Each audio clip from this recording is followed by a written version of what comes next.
Hello साथियों, स्वागत है आप सभी का हमारे YouTube चैनल मिस्टर प्रशांत सर पे। मैं हूं प्रशांत और आज हम लोग पढ़ने वाले हैं क्लास 11th का टॉपिक। ठीक है, क्लास 11th में आज हम लोग पढ़ेंगे बायोलॉजी, जिसको हम हिंदी में कहते हैं जीव विज्ञान।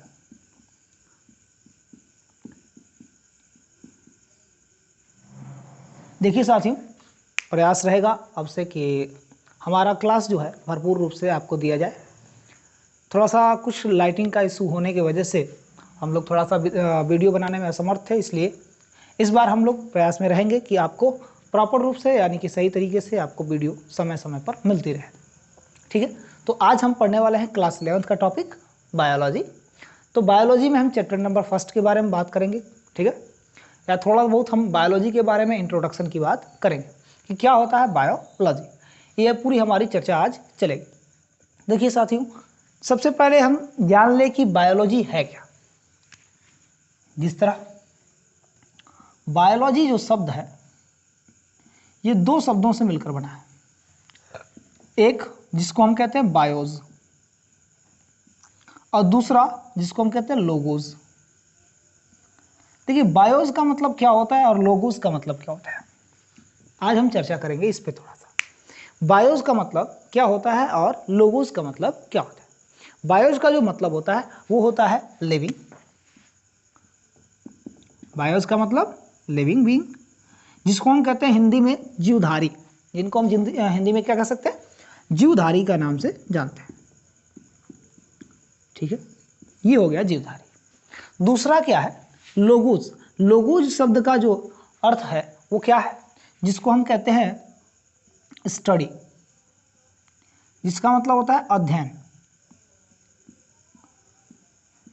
ठीक है, ये जो दोनों वर्ड हैं बायोज और लोगोज, ये दोनों ही क्या है, दोनों ही ग्रीक वर्ड हैं जिनके द्वारा इनकी उत्पत्ति हुई है, यानी कि बायोलॉजी की उत्पत्ति हुई है जब बायोज और लोगोज को एक साथ मिलाया गया, यानी कि जीवधारियों के अध्ययन को।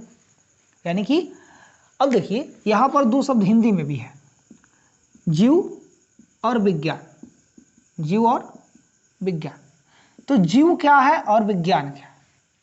विज्ञान क्या है, जिन चीज़ों के बारे में हमें एक सही तरीके से ज्ञान प्राप्त होता है, जिसको हम कह सकते हैं या आप सब डिफिनीशन के तौर पे क्या बोलते हैं कि सुव्यवस्थित, सुसंगठित या सुसंगठित सुव्यवस्थित क्रमबद्ध ज्ञान को विज्ञान कहते हैं। यानी कि विज्ञान क्या है, विज्ञान जो है एक ऐसा क्रमबद्ध ज्ञान है। ये क्रमबद्ध ज्ञान का मतलब क्या है कि किसी भी चीज़ के बारे में हमको जानकारी प्राप्त करनी है तो उसका जो जानकारी है वो एक निश्चित क्रम से हम चले। ये नहीं कि यहाँ से कुछ जानकारियाँ उठा ली और यहाँ से उठा ली, ऐसा नहीं है। जगह जगह से नहीं उठाने, हमें जो भी जानकारियाँ प्राप्त करनी है उसको एक सीरियल ढंग से प्राप्त करनी है। तो जो भी सुव्यवस्थित, सुसंगठित और क्रमबद्ध जो ज्ञान प्राप्त होता है उसे हम विज्ञान कहते हैं। विज्ञान कोई ज़रूरी नहीं है कि सिर्फ हमारे, या जैसे ही आप लोग कक्षा 11वीं में पहुंचते हैं तो उसके बाद आप लोग को बताया जाता है कि विज्ञान को 3 वर्गों में बांट दिया गया या 3 भागों में बांट दिया गया, जिसको आप लोग क्या कह सकते हैं, जीव विज्ञान, जीव विज्ञान, भौतिक विज्ञान और रसायन विज्ञान। तो सिर्फ ये जो विज्ञान है सिर्फ इतना तक ही सीमित नहीं है। विज्ञान जो है बहुत ही विशाल है, यानी कि इसके बारे में जानकारियाँ जुटाते रहे, यानी जिनके बारे में हमें जानकारियाँ जुटानी है वो सब किसके अंतर्गत आती हैं, जीव विज्ञान के अंतर्गत, या सॉरी विज्ञान के अंतर्गत आती हैं। अभी हमारी जो जानकारियाँ जुटाई जा रही हैं वो जीवों के बारे में। तो विज्ञान की वह शाखा जिसके अंतर्गत हम किसकी जानकारियाँ जुटा रहे हैं, जीवों की जानकारियाँ जुटा रहे हैं या जीवों का अध्ययन कर रहे हैं, उसे हम कहते हैं जीव विज्ञान। ये है हमारा जीव विज्ञान। हिंदी में इसको हम डिफाइन कर सकते हैं कुछ इस प्रकार से। तो जीवधारियों के अध्ययन को ही हम क्या कह सकते हैं, बायोलॉजी कह सकते हैं, या इसमें हम क्या कह सकते हैं कि जीवों का के अध्ययन को ही हम, यानी कि विज्ञान की वह शाखा जिसके अंतर्गत हम जीवों का अध्ययन करते हैं उसे हम जीव विज्ञान कहते हैं। आखिर में ये जो जीव है या जीवधारी है वो क्या है। ठीक है, जीव क्या होते हैं। देखिए, जीव, जीवन, ये 2-3 ऐसे वर्ड हैं जिनको, जीव को अगर आपको डिफाइन करने के लिए कहा जाए तो आप नॉर्मल भाषा में इसको डिफाइन नहीं कर पाते। या जीवन, लाइफ क्या है और लिविंग बीइंग क्या है। लिविंग बीइंग क्या है, इसके बारे में अगर हम लोग चर्चा करें तो क्या है इनके बारे में सच्चाई। तो जीवन क्या है, तो किसी भी जीवधारी द्वारा।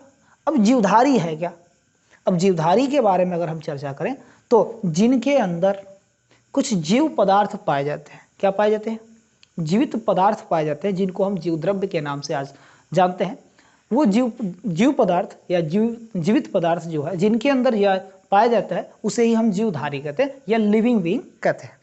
बाकी को हम निर्जीव कहते हैं, जिनके अंदर जीवित पदार्थ यानी कि जिसको हम जीव द्रव्य कहते हैं वो नहीं पाया जाता है, उनको हम क्या कहते हैं, नॉन लिविंग कहते हैं। ठीक है, नॉन लिविंग कहते हैं, जिसको आप लोग हिंदी में छोटे बच्चों में या छोटे क्लासेस में आपने क्या पढ़ा होगा, नॉन लिविंग पढ़ा होगा या निर्जीव पढ़ा होगा, निर्जीव पढ़ा होगा। तो निर्जीव वस्तुएं क्या है, जिनके अंदर प्रोटोप्लाज्म यानी कि जिसको हम कहते हैं जीव द्रव्य उनकी कमी होती है, और लिविंग क्या है, जिनके अंदर जीव द्रव्य पाया जाता है।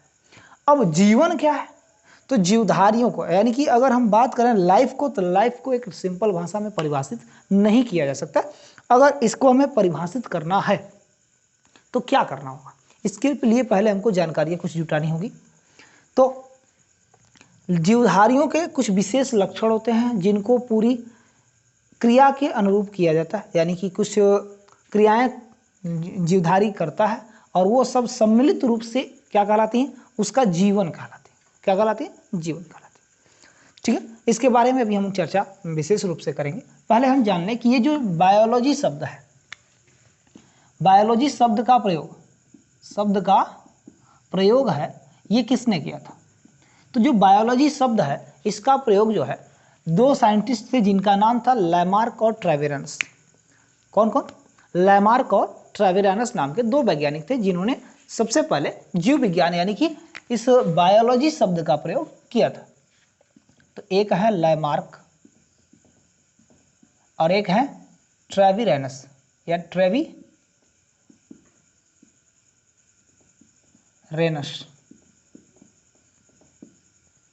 तो लैमार्क और ट्रेविरनस नाम के दो साइंटिस्ट थे। इन्होंने सन 1802 ईस्वी में जीव विज्ञान शब्द का प्रयोग किया था। ठीक है, लेकिन हम जीव विज्ञान की अगर बात करें पिता की यानी कि जिसको हम जनक कहते हैं, तो फादर ऑफ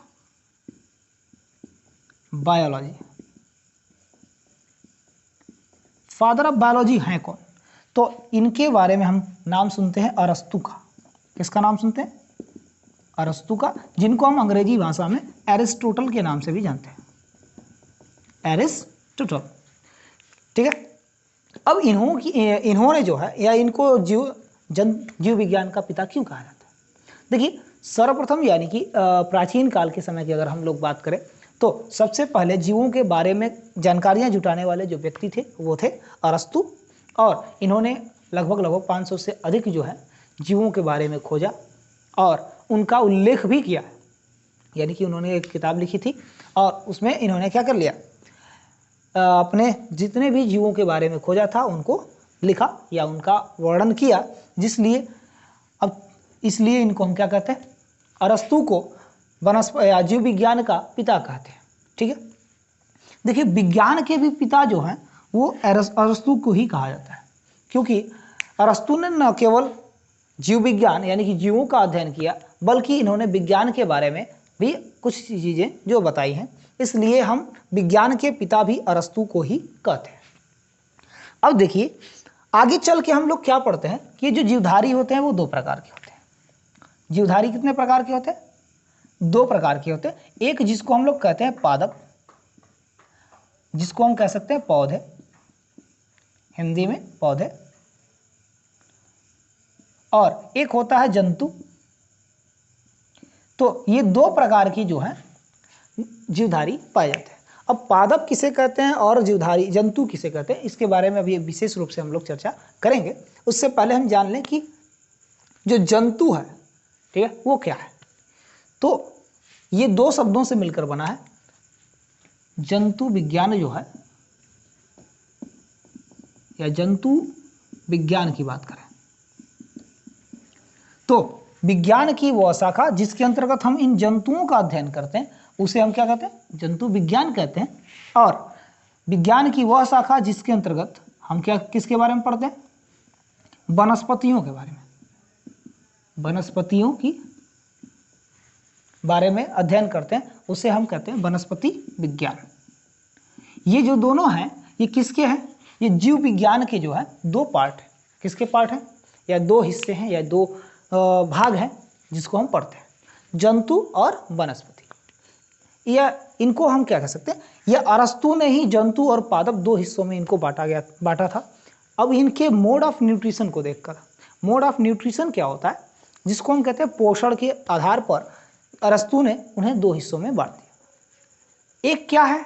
एक वो जो खुद से तैयार कर लेते हैं, यानी कि ऐसे जीव जो अपने भोजन को खुद से तैयार करते हैं उनको वनस्पति में रखा गया, और जो उन वनस्पतियों को खाकर अपना जीवन यापन करते हैं या उनसे पोषण प्राप्त करते हैं उनको हम जंतु कहते हैं। ये दो चीजें हैं, जंतु और पादप में अंतर।